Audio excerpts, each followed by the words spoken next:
Pada pembelajaran hari ini, yaitu IPA KD 3.4, menghubungkan gaya dengan gerak pada peristiwa di lingkungan sekitar.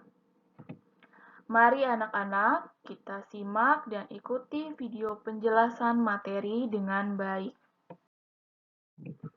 Nah, gaya. Anak-anak, masih ingatkah apa yang dimaksud dengan gaya? Apa ya?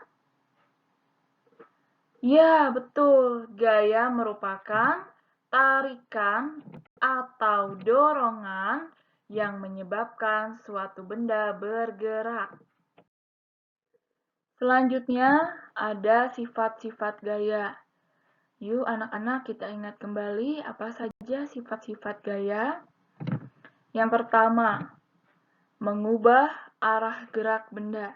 Contohnya, pemain kasti yang memukul bola kasti. Yang kedua, mengubah bentuk benda. Contohnya ketika kita bermain plastisin. Yang ketiga, mengubah posisi benda. Contohnya ketika kita mendorong sebuah meja. Tentunya dengan menggerakkan atau memindahkannya. Adapun jenis-jenis gaya. Yang pertama yaitu gaya magnet. Apa yang dimaksud dengan gaya magnet?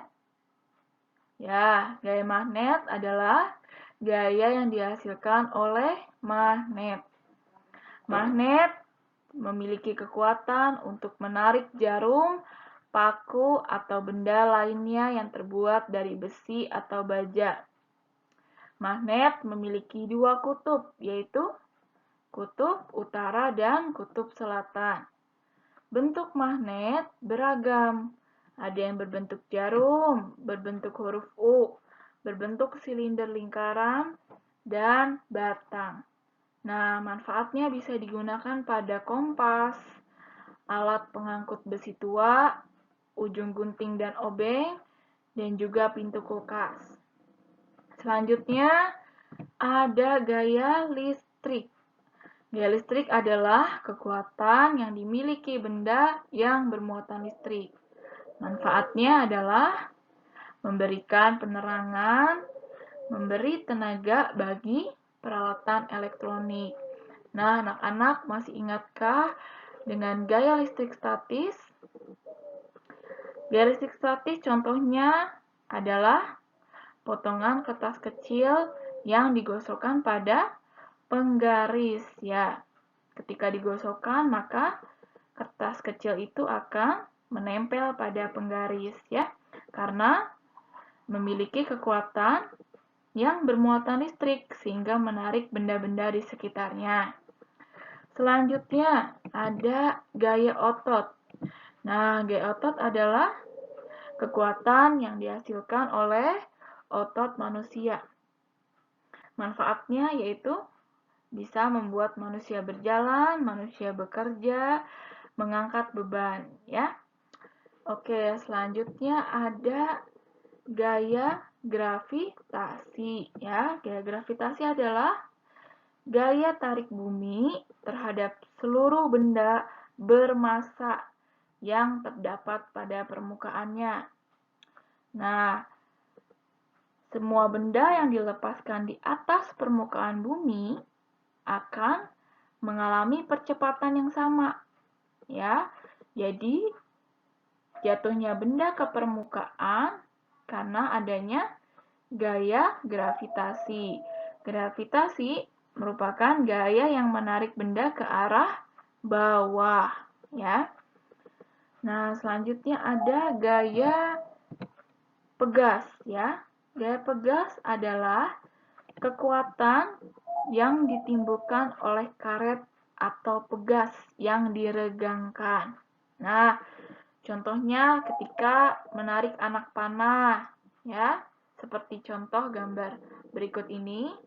Lalu ada juga menarik ketapel, ya. Lalu bisa juga pada saat bermain trampolin, ya, anak-anak ya. Nah, selanjutnya dan yang terakhir adalah gaya gesek. Nah, apa yang dimaksud dengan gaya gesek?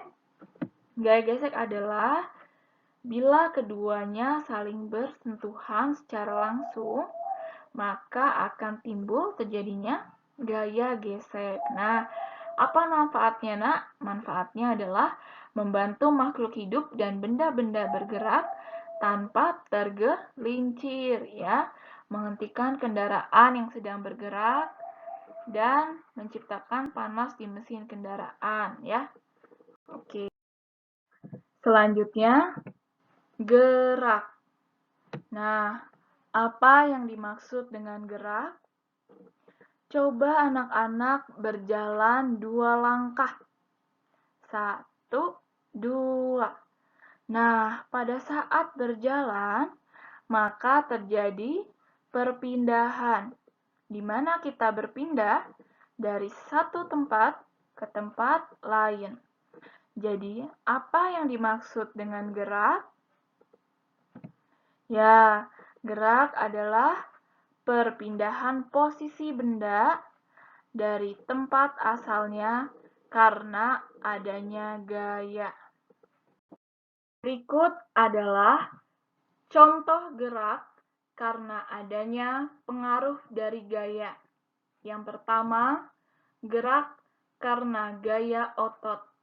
Contohnya, saat mendorong meja, saat bermain tarik tambang, saat menendang bola, dan saat membuka dan menutup pintu. Yang kedua, gerak karena gaya pegas. Contohnya, menarik anak panah dan pada saat bermain ketapel. Anak-anak, perhatikan ilustrasi berikut. Ini Edo. Pulang sekolah, Edo mengendarai sepeda. Di jalan cukup ramai. Edo mengurangi kekuatan saat mengayuh sepedanya. Laju sepeda menjadi lambat. Di jalan sepi, Edo menambah kekuatan saat mengayuh sepeda dan laju sepeda menjadi cepat. Kekuatan mengayuh memengaruhi laju sepeda. Saat Edo mengurangi kekuatan dalam mengayuh sepeda, Edo telah mengurangi gaya. Sepeda pun bergerak lambat atau pelan. Sebaliknya, saat Edo menambah kekuatan dalam mengayuh sepeda, Edo telah menambah gaya. Dan sepeda pun bergerak cepat. Nah, dengan demikian, antara gaya dan gerak saling berhubungan karena gerak disebabkan oleh adanya gaya. Anak-anak, sekian video penjelasan materi pada hari ini. Terima kasih dan selamat belajar. Bye-bye.